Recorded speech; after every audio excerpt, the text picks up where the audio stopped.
Thank you everyone for staying. Come on in. We want this to be as open and as casual as we can. So what Sharon and I thought we would do would be we might model a little bit of dialogue and then bring you into the conversation, bring the actors into the conversation. We'll see how things go. We're going to wing it a little bit. But honestly, that's what grief work is. Really, truthfully. It's a lot of winging. So I want to start by introducing you to my new dear friend Sharon, who's going to tell you a little bit about herself, and then we're going to kind of start things off. Thanks, Travis. I'm delighted to be here tonight. It feels like a real honor to have each of you come, and knowing that all of us have had deep moments of grief and sorrow in our lives, and that we're here to share that. It doesn't happen very often, and it feels like a real important moment to be here. I'm a therapist here on Bainbridge Island, and I teach, and I've worked with trauma and grief for many, many years. What we thought we might do tonight as we begin a dialogue is that I might interview Travis. I had an experience of going on Travis's show a couple of weeks ago, and he interviewed me, so I thought maybe it might be fun to model a little bit of how to begin maybe a grief dialogue.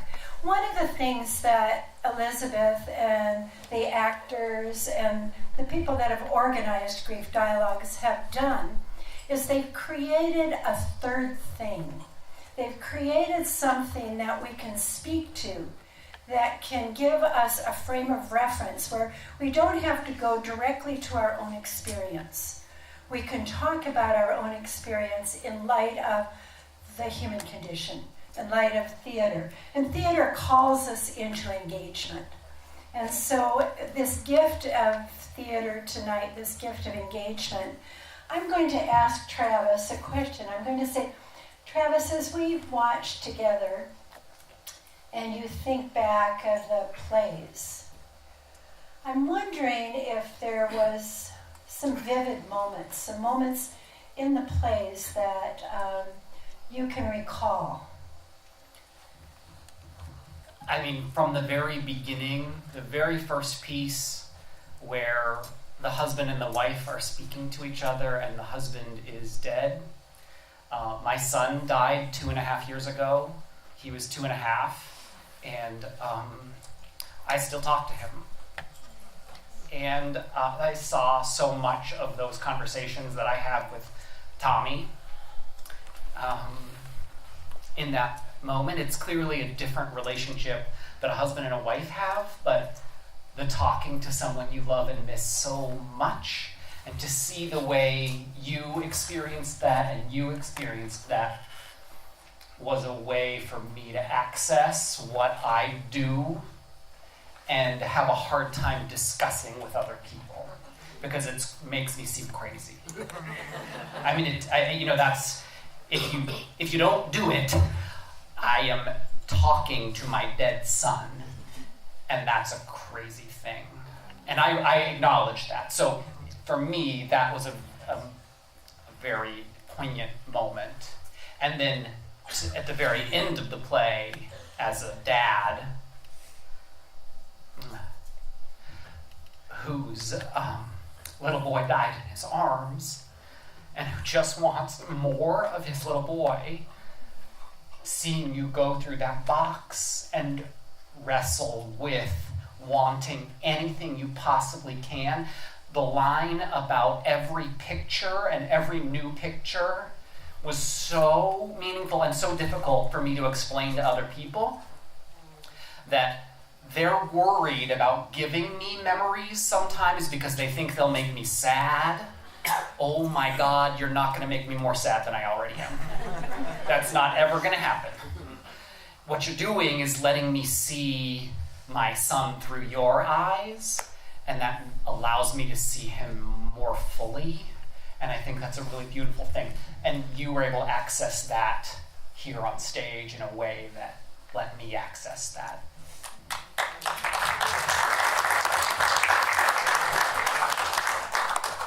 Thank you, Travis.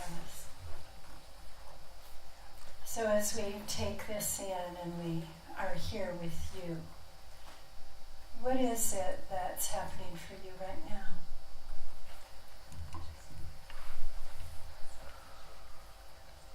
Grief for me from the very beginning is something that wants, I think of grief almost externally sometimes as a character in my life. And so I give it personality traits sometimes.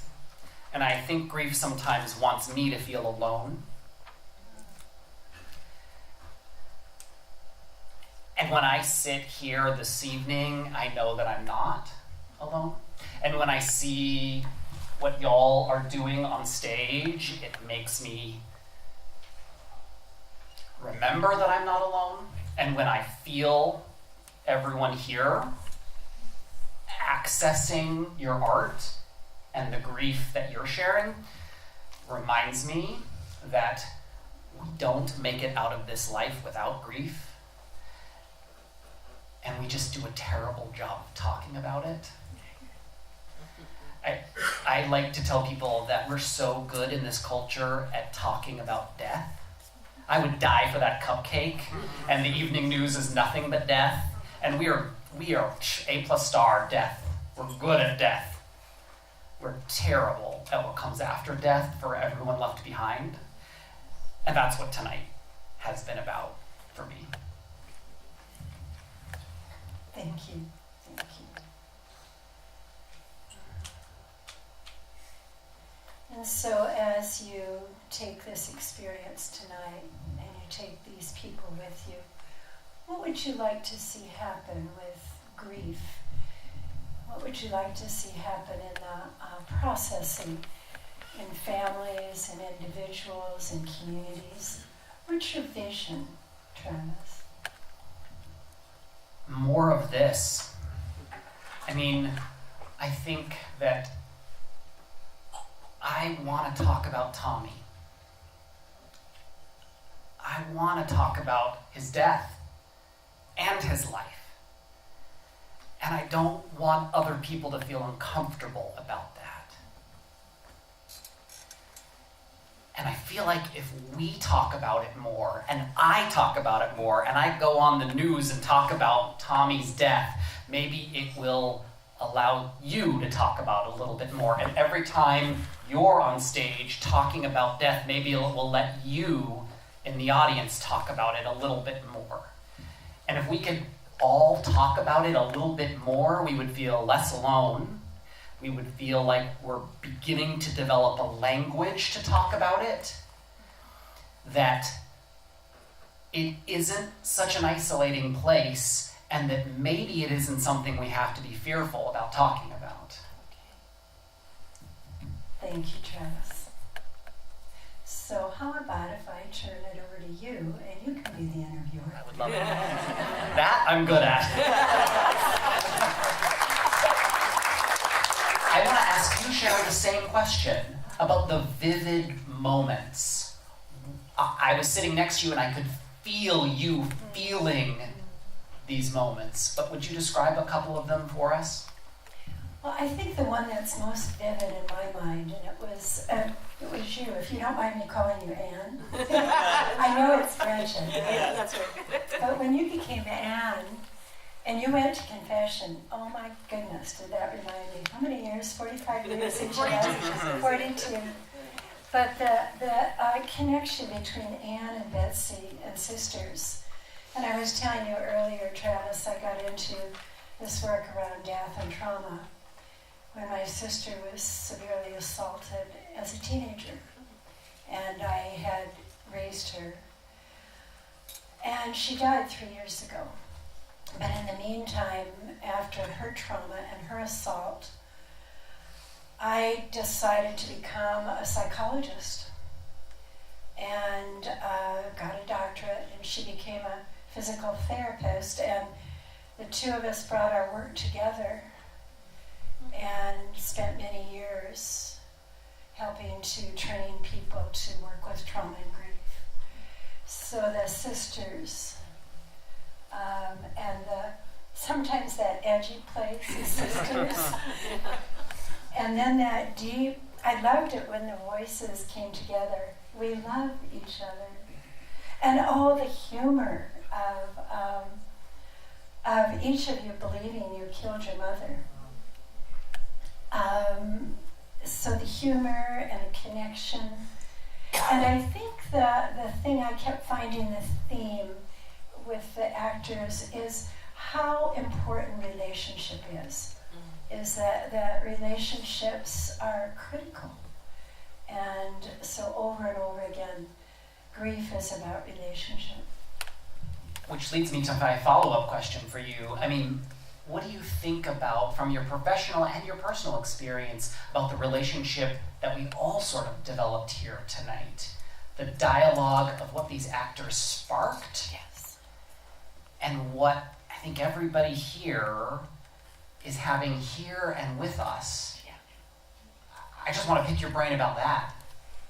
Well, there's a sense that as you and I we talked earlier, there's kind of a connection that a space between us that we're both in. And that as we came together and the actors created this space that we all shared, and it filled the space, that we're all sharing and connected with each other in a way that somehow will shift things for each of us, that we are connected. So how do you take that, and what do we do next? Well,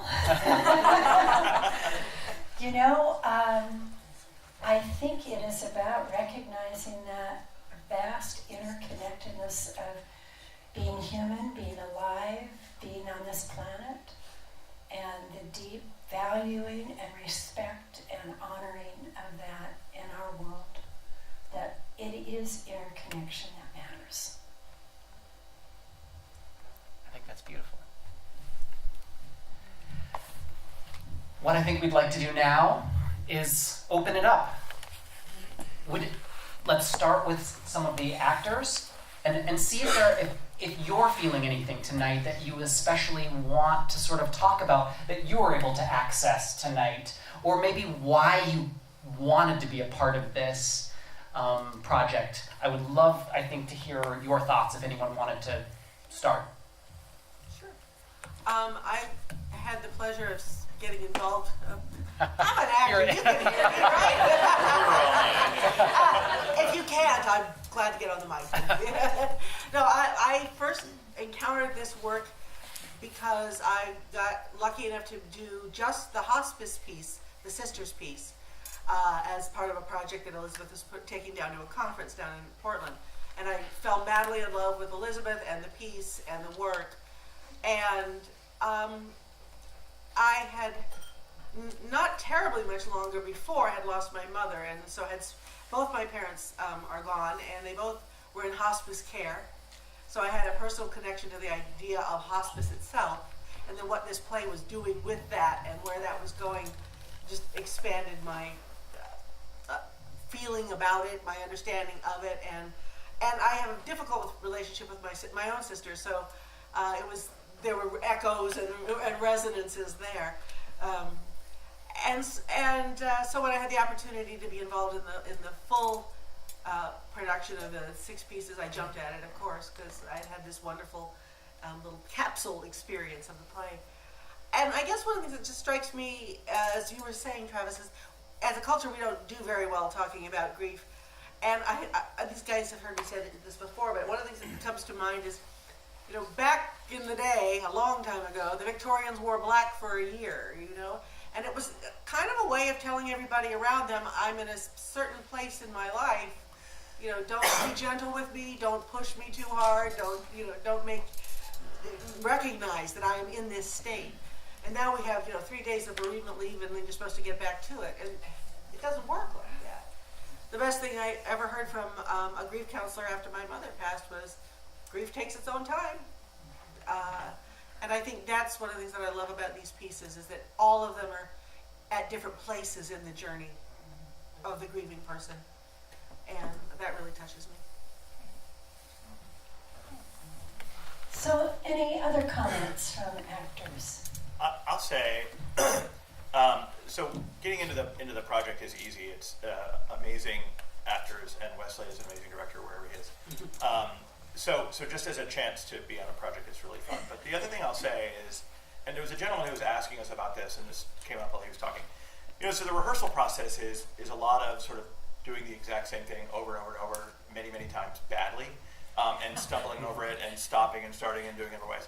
But I will say that this, I think, second to the last piece, which is called The Number, that Shane and Kiki do, my own grandmother is right now in failing health, and there's not a single rehearsal performance of that piece that I didn't watch pretty much from this stool every time, and have something come up about what's happening currently for my grandmother. So again, they're stopping and starting and they're moving different things around, but as soon as the dialogue began, it became very present for me pretty much every single time. So I have welcomed that.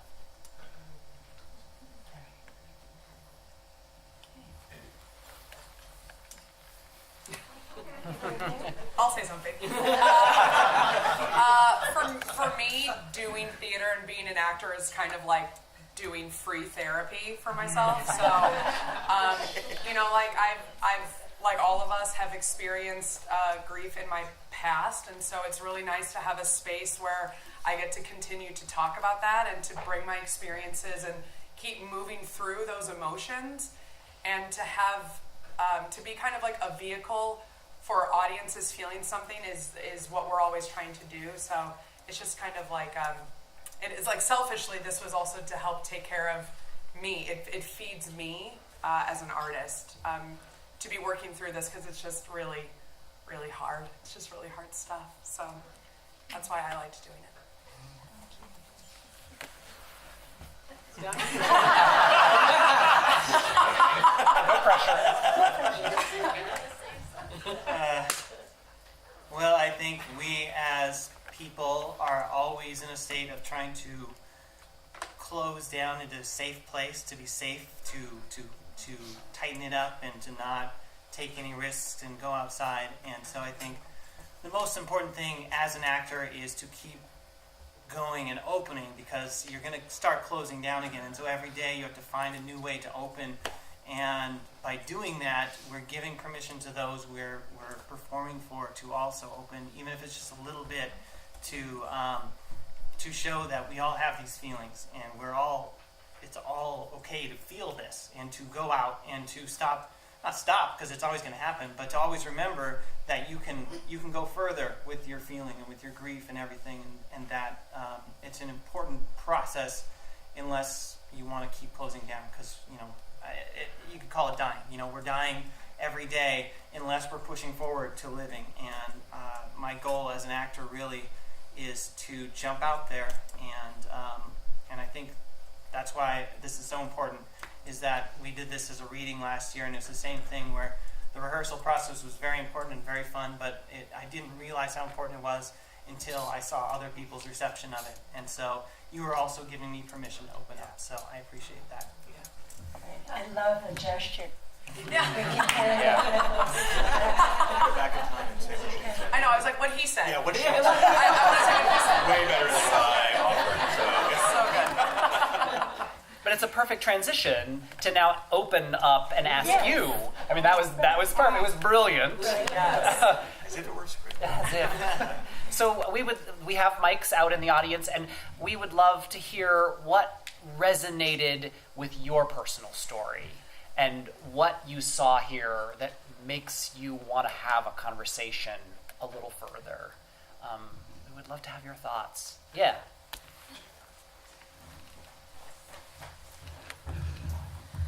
I loved how all the pieces used humor as well as the pain of grief. I've gone through a lot of loss lately. A mother and two friends, all suddenly. And I noticed when we went through the grieving process, we had to go through the tears, the pain, but it then lifted itself up with humor.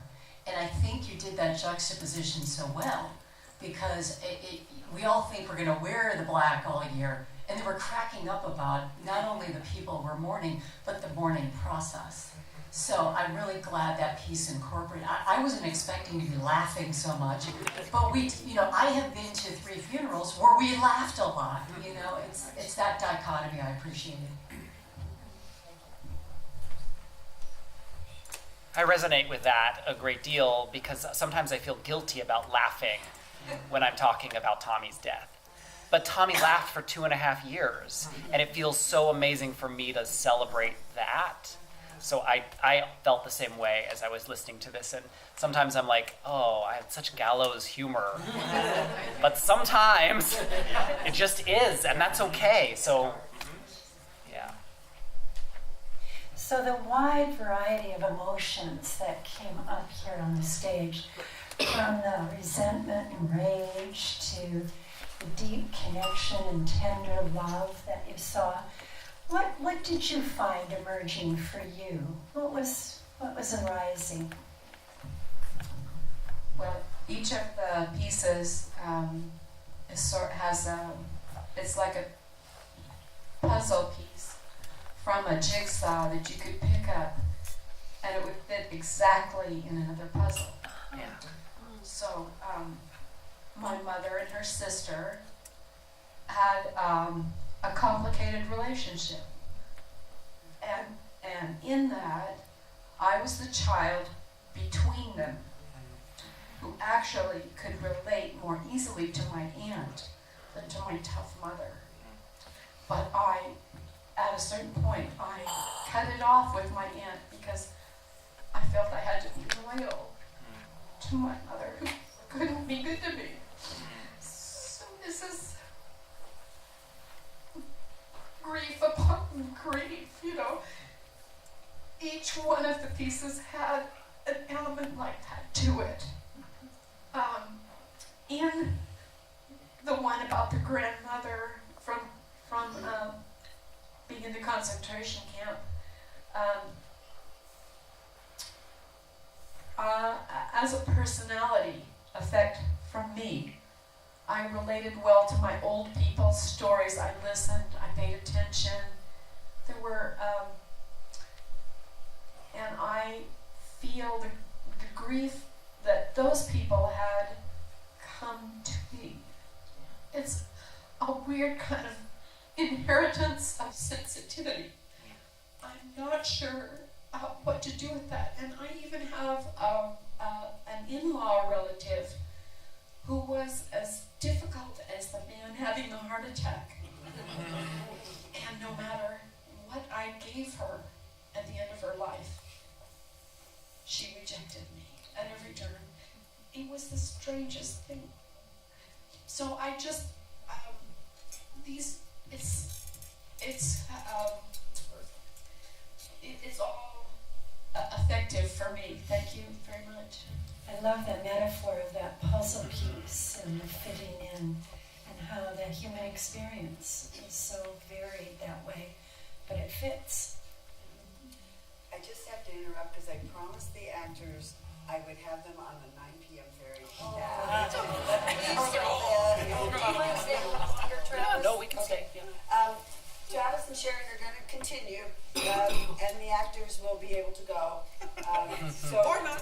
Or not. Yes. Or not. It's up to you. But I promised you. Thank you for the time slot. There's a 9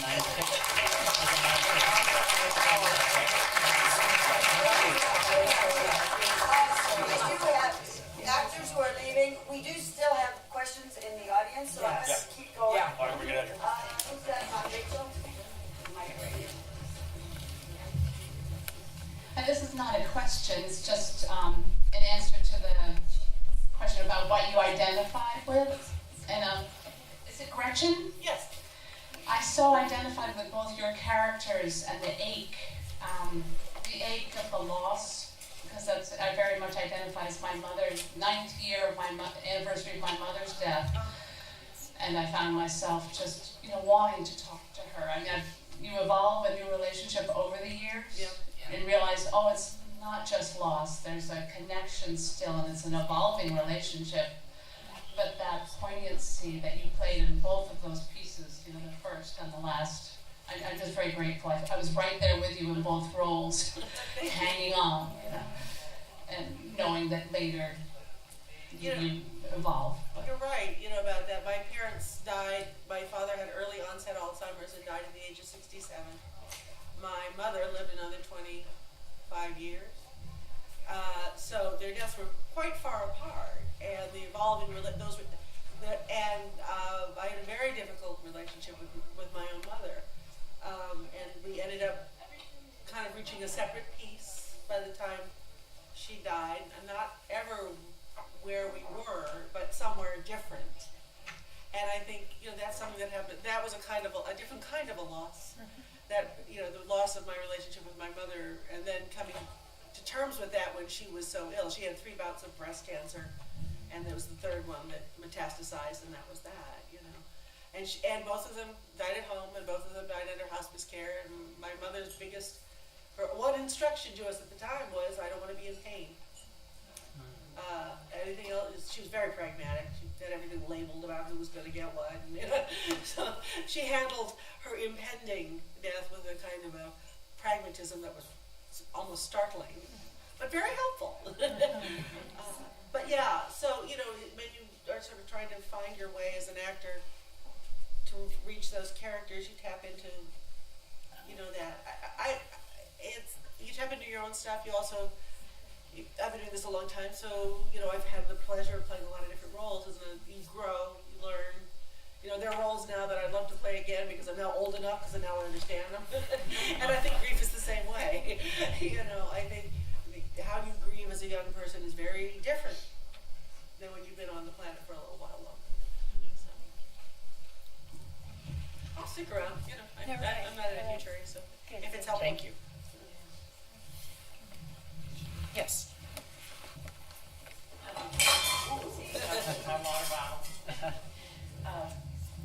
You mentioned twice a line that was so powerful, and then it was so powerful I forgot it.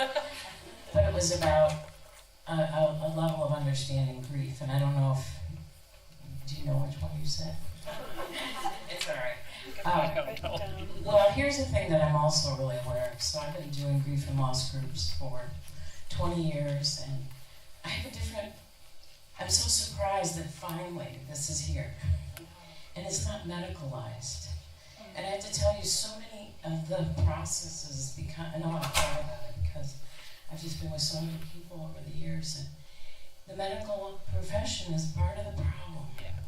And normalizing it again, I don't know when we stopped being able to have these conversations. But 2 things came up for me. One was the first memorial I ever did. I'm a minister and worked in the healthcare profession. And this woman said to me, I really don't want to grieve like the women in Italy at my home village. My daughter was 39. She had aneurysm. And she died young. And she said, I just want to celebrate and love her life. And we filmed the memorial. It was a very powerful experience. But that stuck with me. And she said, these women will die on their children's grave, wearing black and never being happy again. And so this brought that up again, this idea that, it's a living process, but it's okay to talk about it. And I think the people that I've seen truncate the process are the ones that can never move on. Sharon and I were talking about that before this, in fact, having that very conversation. And we used the metaphor of walking through fire, that it burns, going through grief and trauma, at least in my experience and what we discussed, burns away a lot of things, but there's no avoiding it. And if you think you're not going to walk through the fire, I don't know how you're repressing and you're not actually going to move on with your life. Not that you move on from your death or your grief, but you're not going to put one foot in front of the other. There is no going around the fire. There's only walking through the fire. To me, that's what you're speaking to. Yeah. And the other thing that I've become a specialist of by accident, but by design, because I can listen apparently, but is help families normalize grief in a way that, if I can help them get there, then the memorial is really the next step, but the grief can keep going. And I'm very bold, and I ask weird questions, and because in a medical situation you can't ask those questions, but I can ask anything, because as a minister I get to be with people. But what was interesting was this medicalized process is truncating people. They can't move forward. And I don't know, this is just amazing that this is happening. Okay, I just want to, wow, thank you whoever came up with this. Elizabeth. Anyways, so because it's taking us to making it normal again. It's really okay to weep, to cry, and to show up. And I can't tell you how many ministers in training I've helped and other people get. Just sit with them. What do I do? I can't do. Just be with them. I tell it to friends. Your mother's dying. Just be with them. And anyways, I just want to thank you for this. I have a question since I have the mic. I'm going to ask it. I agree with what you're saying, but I just can't figure out why the oldest civilization on Earth, the Aboriginal people in South Pacific, don't say the person's name ever again. You know what I'm talking about? Well, just the first year. Just the first year? After the first year. Okay, that's good. Because they'll even have warnings on TV that say someone's name might be said who's dead. So you know the reason? Well, some of the thinking that I've been told is that you can call the spirit back, and then it's about your needs, not what they need. And so the idea is to be with the dynamic tension of that. Call them the beloved. Now you're still going to end up calling them their name, but that first year, the idea is to really allow their soul to unfold.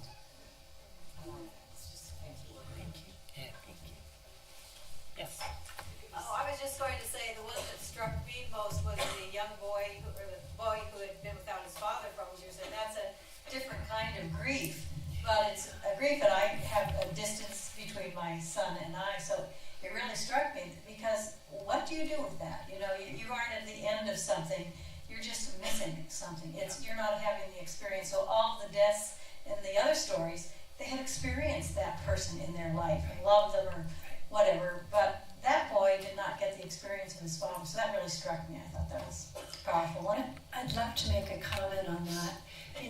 It feels like he wasn't able then to have any kind of completion. And without that completion, it starts to turn in. Maybe the opposite of the gesture of that is to turn in. And that turning in, there was a helplessness about that kind of hatred. And I think that's what things get smaller and smaller as we are not able to grieve, as that child was not able to grieve. At least to mourn, to be with others with that. So thank you for bringing that up. That's such a critical element of particularly how we need to help children grieve the losses that they've had. Yes. Yeah. And I would love to say that I think it's amazing that you accessing and labeling that as grief, when we can, so much of life is a grieving. It's what I've learned after Tommy's death is like, I didn't get that promotion, and that is a grief. And it's a different kind of grief, and it's significantly different than losing Tommy. But being able to identify what an actual grief in my life is, before Tommy died, I don't think I really knew what grief was. And now I can better identify it in places, which allows me to access more of a way to continue putting one foot in front. So I love that you called that out in a play about death grief, that was a moment of grief, because it was. And I think it was really important that you point that out, and allowing us to access the spectrum of grief. Thank you. So just to follow up on your little grief experience, so is it your experience that those little griefs also come with little fires to walk through? Yes. It can, I think. Yes. I think that's complete. And I think that isn't something I was aware of before I had experienced the traumatic grief that really opened my eyes. when I went back to work after my son died, I was a second to our senior VP. Like, I had the staffs in 4 cities, and like I ran things. And I came back to work and realized I didn't want to do any of that. I couldn't. I sat in meetings about ratings and Nielsen books and revenue, and I was like, I can't do this. And my senior VP was like, what can you do? And I said, I can look at a television camera and I can pretend to be the old me. And what I've realized since then is that his death and my grief burned away these things that I was pretending or thought that I wanted to do.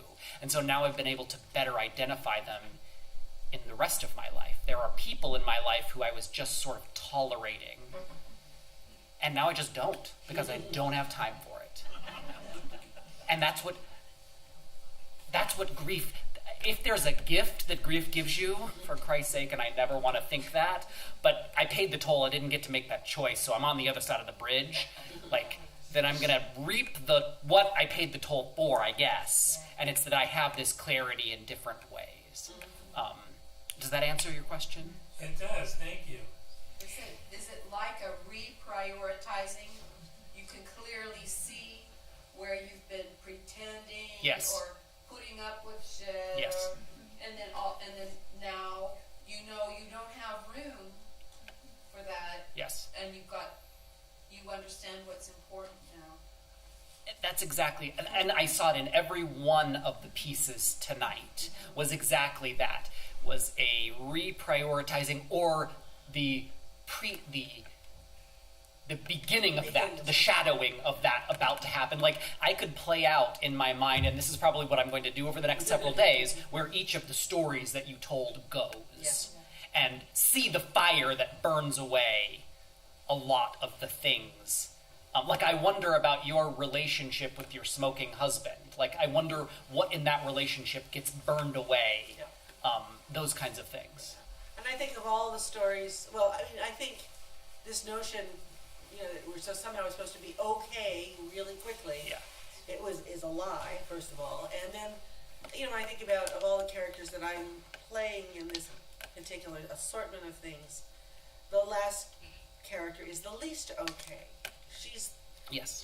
It's still too fresh, it's too raw. But if I might just spin off of something that you were just saying about the notion,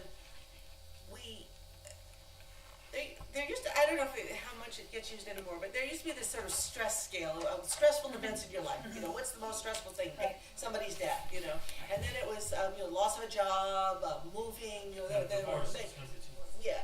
Divorce. Yeah, there we go. That's exactly right. But here's the thing that struck me about that is it's like, okay, we talk about that in terms of stress, and we might talk about that in terms of loss, but rarely do we talk about those life events in terms of grief. And they all involve grief. Yeah. Because you have the loss first, and then you grieve the thing you no longer have, whether it's the marriage or the job or the house burned down, or even as I was a kid who got moved every 2 to 3 years because of my dad's job. I was always picking up and moving across the country every 2 years. So I was losing my relationships every 2 years and starting over. That's a loss. We don't talk about that, and that's for a kid. You're in that place. You don't have the vocabulary for it. So I think what you're saying about that idea of understanding, recognizing it. Oh, that's a loss, and that's going to require me to grieve it, even if it might be a short period of time, it might be a bigger period of time, but it's going to require that. Right. And if you don't, then it becomes complicated and compounds itself with your next grief, which we also talked about earlier. Indeed.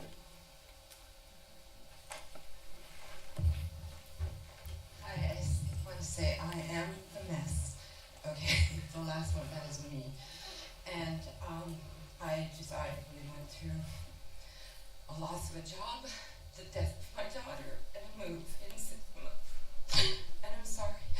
The reason I'm here tonight is because I saw Travis on TV. He's been like the one consistent thing I've watched through the last year, just because I like their newscast on the line because they're awesome. I had no idea he was going to be here. And because I saw the segment for the show, I'm here. And today would have been my daughter's 30th birthday. And I was going to go all around Seattle and lay sunflowers everywhere she had been, but I decided I needed to be here instead. And I just wanted to thank you. Your job changed. You know, it helped me. I'm grateful. And I'm grateful for this. And I am a mess. I've been crying all day. And she's so embarrassed. And if you're crazy for talking to your son, I am out of my freaking mind. Because I do it all the time. But this meant a lot to me. Thank you for being here. I think that's all I can do. Thank you. Thank you.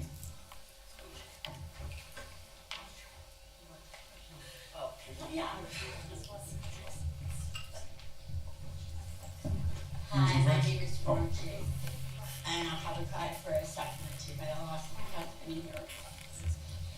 And what did I do this? When we talked about the smoking, my husband has cancer, a lot of esophagus, esophageal cancer, and everything else. We had major surgery after you. And after he was tricked and came home, one of the nurses at the hospital said, "Don't worry, you can still smoke. I'll show you how to make the pipe." So I caught him smoking, and I just fell to the ground and said, "Oh my God." Anyway, he passed a year ago, and now his ash is going to be at the family plot.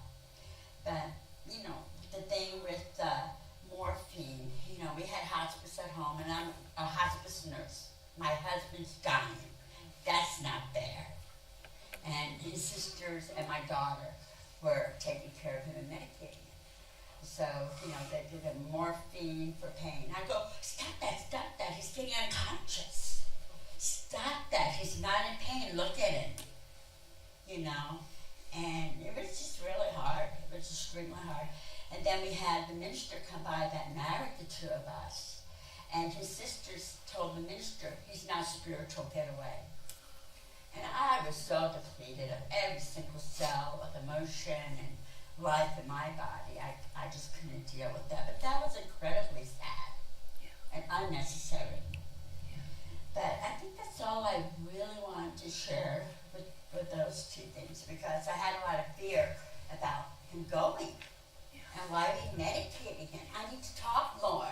You know, I had my computer on the bed with him, and his side rails down, and he's getting all these love letters, you know, from his friends in Scotland and all over.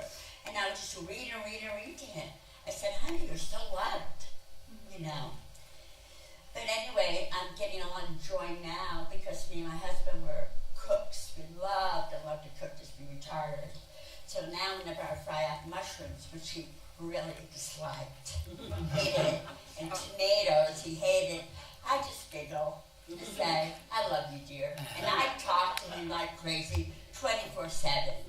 And my grandkids, some of them, Mom, don't talk about that. You know, Grandpa, why?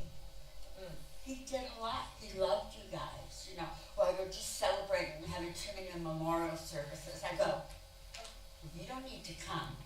You know. But anyway, I wanted to share. And I'm glad to go to New York. That's my hometown. But God bless. Thank you very much. We have one more. The mic went at the same time. Ah, very good. Thank you. I was looking at the beautiful graphic on page 2 of the program, which shows two women. They appear to be holding their broken hearts in their hands. And it made me think of something you said about walking through the fire. But once your heart is broken, it can't be unbroken. So what do you do with a broken heart? I'm just asking because I'm curious how you take that broken heart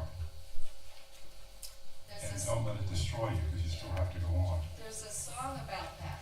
Yeah. Or maybe it's a piece of poetry, but a broken heart has cracks where the light can get in. Nice. That's a poem by Rumi, isn't it? Yeah. So that the broken heart is the place where healing, where growth, where life does happen. that space between. Okay. So I think we're coming to, did you? I was just make gonna, a comment yeah, about it's that, okay Jim? about that. I have a very simplistic view. I tell people after Tommy died, I will always have a giant hole in my heart. And it is kind of crusted over, I don't know what you want to call it, but it's still there, and it will always be there, and it will never be filled with anything. But it doesn't mean I can't figure out how to live with a heart like that. And the example that I like to tell people is when I was little, I had a transformer that was a dinosaur. It was Grimlock, and he was my favorite. He was a Tyrannosaurus Rex who transformed into a robot. He was I can't even tell you how much I love this thing. And I have a sister. She's 4 years younger than I am. So she was 4 and I was 8. And I was watching Transformers at my friend's house. And Grimlock came on. So I ran across the street to go in my bedroom. And I opened my bedroom door and she was sitting there playing with him. And she had broken his leg off. And I have never been more angry in my whole life. Like to this day, I don't think I've ever been that angry. But I had a choice to make with Grimlock. I could have thrown him away because he was broken, and I didn't. He stayed my favorite toy. What I did was I figured out how to play with him in a different way. And that's what I think of my broken heart. I am a different person with a different heart, but it doesn't mean I can't live. I just live in a different way. Thank you, Travis. I have a feeling it's time to begin to come to some closure, and I do want to thank you, Elizabeth, Yes. for the wisdom and the grace that has produced this, and all of the people behind the scenes. And thank you, Travis, for coming and sharing with us at such a deep level your experiences. And for each of you that has come here and hopefully be part of a community. I see resources here in the front row of grief groups that are available, and I know, Robin, you probably would be available to talk to people about grief groups afterwards, and there's many resources possible. But Also, just so if you know someone who for whom this would be a good theatrical experience, we are doing 4 more performances in Seattle over the next 2 weeks, on Tuesdays and Wednesday nights at an art space called 18th and Union, which is its address. There's a postcard out there. There's a postcard out there, but yeah, just know that tonight's experience was so wonderful to be here. But we also have an opportunity to take it out into the community, so we'd love to have anyone back and anyone who might be touched or need this right now. okay, thank you. Anything you want to say? Just thank you. And please continue this. Yeah.